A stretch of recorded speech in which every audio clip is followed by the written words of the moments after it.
Hi everyone, welcome to this week's Think Big Thursday. We're going to take a look at the question, how do you read the Bible? We know the Bible is a really important book for Christians, but just how do we get into it? Well, I wonder if you have a favourite book. I've got a few of my favourites with me here. I've got The Lord of the Rings, a fantastic fantasy trilogy. I've got the Artemis Fowl series. If you haven't read this, I highly recommend it. It's so good. The characters are brilliant and the plot is fantastic.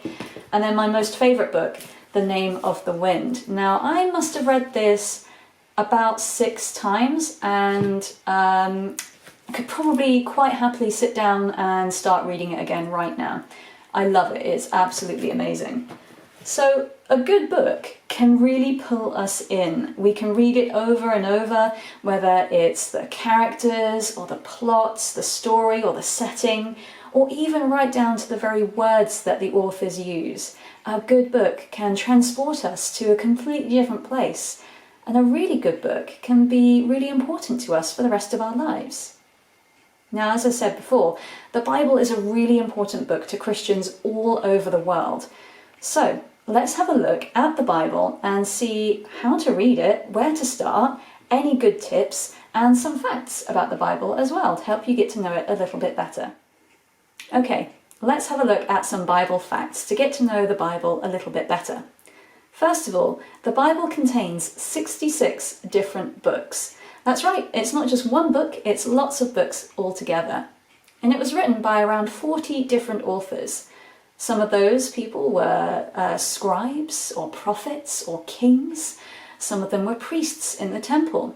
And yet still others were fishermen or shepherds. The Bible is divided into the Old Testament, which talks about the time before Jesus was born, and the New Testament, which takes from the time Jesus was born through to when the church first began. The Bible is also split up into chapters and verses to help us to navigate the Bible a little bit easier and find exactly the right passage that we're looking for. There are over 500 different language translations of the Bible, and nearly 3,000 more that are in the progress of being translated too. And even though the Bible was written by lots of different people over the course of many years, Christians believe that it is all inspired by God, that He is really the author of the whole Bible, the one that paints the big picture that goes through all of it, and that every part of the Bible is helpful for us for teaching and for learning. As I said before, the Bible is like a library filled with lots of different books, and lots of those different books have a different style or a different purpose. So let's have a look at my Bible here and see what we can find. Now, lots in the Bible is to do with history. It's about learning about what God has done for people thousands of years ago and how God is still the same God today. And a lot of the Bible is also about the laws that God gave His people to follow so that everyone would look and see that they were different because they were God's special people. Now, there's also a lot of poetry in the Bible, some really beautiful words where people have used their creativity to explain God's love for them and for the world. One of my most favourite parts of the Bible is the book of Psalms. It's where we can find lots of songs and music that were written to show every kind of emotion that we might go through. There are songs of praise and worship to God, and there are songs of real sorrow that ask those big questions. Where is God when bad things happen? Whatever you're feeling, you can find it in the Psalms in a song somewhere. There are also lots of letters in the Bible. Lots of letters were sent around to those first churches explaining how to follow Jesus and how to live God's way in the world that we're in. But the most amazing thing about the Bible is that even though it's made up of all those different books, there is a storyline that goes through the whole thing. A story of God's love for us, how people turned away from God, but God didn't give up on us. In fact, He had a plan all along, right from the very beginning, to bring us back to be His family. A plan to send Jesus. You see, Jesus is the main character of the Bible, and wherever you open your Bible, you will find something that points to Him. Jesus is the main character of the Bible. It's amazing where you can find him.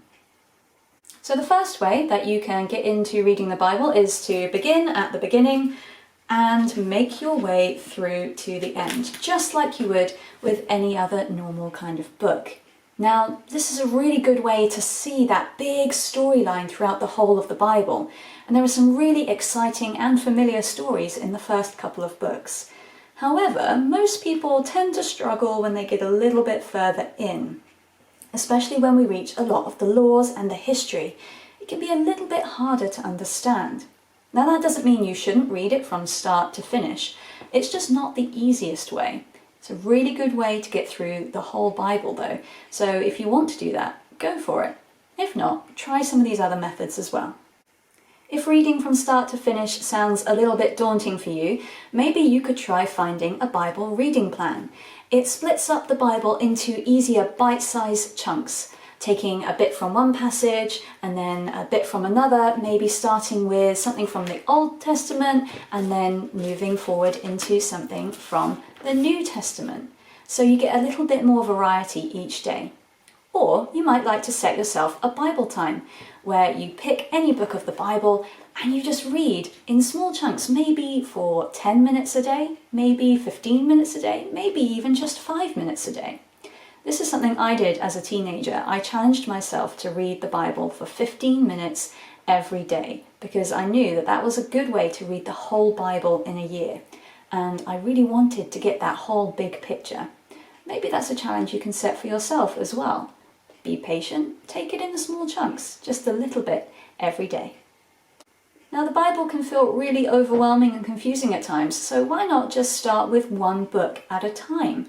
Why not start with the book of Mark? It's in the New Testament and it talks about Jesus' life. It's a really good place to start. It's not too long and some of the stories might be really familiar to you as well.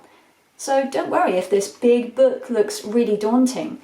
There are shorter books inside that you can start with to help get you going. The Bible is a wonderful book full of lots of great words of wisdom and incredible stories too. And the best way to read the Bible is to do just that, to pick it up and get stuck in. So why not pick one up if you have one at home, or find a Bible online. You can read it by yourself, with friends, with family, however you want to.